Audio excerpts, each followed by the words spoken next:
when a high school boyfriend took my virginity without asking me first, I went a little crazy. I wish I could tell you now that it was a cool kind of crazy, like set fire to his car and waiting to exhale crazy, or even a cute crazy, like Carrie Underwood keying your boyfriend's car crazy. But it wasn't. Did I break up with him? No. No, of course not. Instead, I did Olympic gold medal-worthy backflips of logic to convince myself that I loved him, because I had to stay near my pieces. I stayed with that dude for 3 years. I withered away in silent shame all the way down to 90 pounds until I finally came clean on our living room couch to my 17-year-old brother Jim and our best friend Joe. And they leapt up off the couch and were like, please break up with him, please break up with him. Dear God, break up with this guy. And it had not occurred to me that I could do that. So we made a plan. Tomorrow I would break up with him, and tonight we would practice. Except 3 hours later, Jim found me curled up in a ball on my bedroom floor, heaving, sobbing. And he scooped me up like a baby and rocked me, and I just kept saying, how did I let this happen? I think I must be a bad person. I feel broken. I am so broken.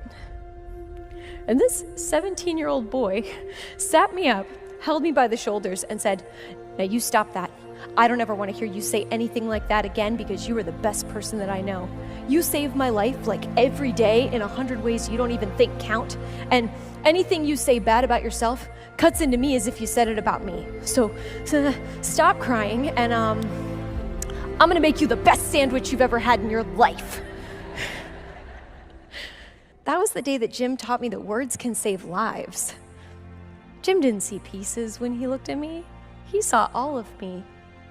Even when I was covered in bruises, he didn't think I should be thrown away like a bad piece of fruit. Somehow, my brother knew at 17 what most adults still don't. There are no pieces of me. I cannot be broken. I can be bruised, shaped, dented, sure.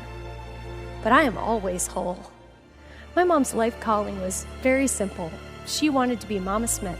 She was mom to every teenager and kid in our community. The front door was always open, the snack cabinet was always full, and you couldn't pass her in her van without her rolling down the window, waving to you and saying, hey, I see you, I know you, and I love you sky big. Her wholeness was the sun, and kids just gravitated toward it.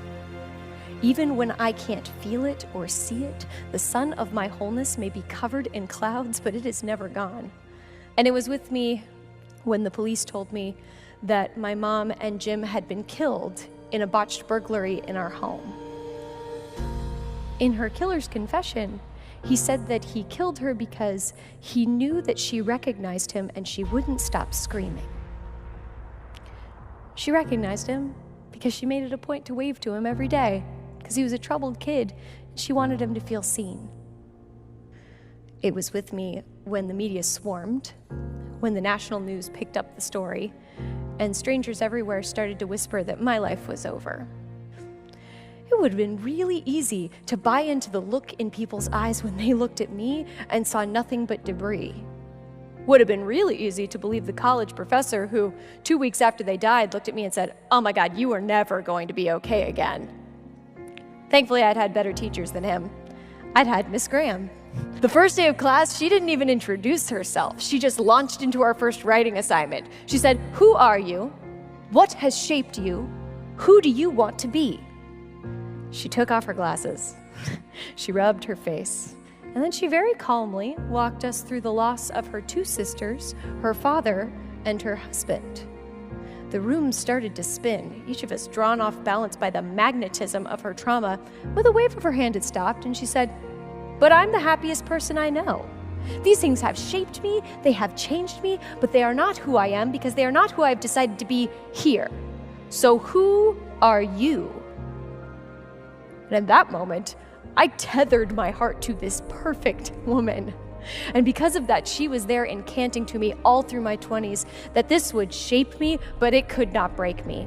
That I couldn't control what happened to me, but I alone got to decide what it meant. Most importantly, Miss Graham taught me that I am always bigger than the parts that I play. Give yourself permission to heal your wounds. I promise you, after these past 10 years, it will take everything you've got. It will take every ounce of compassion, courage, talent, and skill you possess. And because it takes everything you got, it will show you everything that you are. And once you've seen that, it's impossible not to show up fully to everything, to be whole. It's the bravest thing that we do. Because people who know how to do that know how to help other people without constantly abandoning themselves. They actually know how to form a pack of whole people who know how to stand in their goodness, who see people who are hurting and don't just walk by, but get down on the ground with them and say, hey, I know how much this hurts. I know that you're bleeding, but you are not broken and you cannot stay here because anything bad that happens to you happens to me too.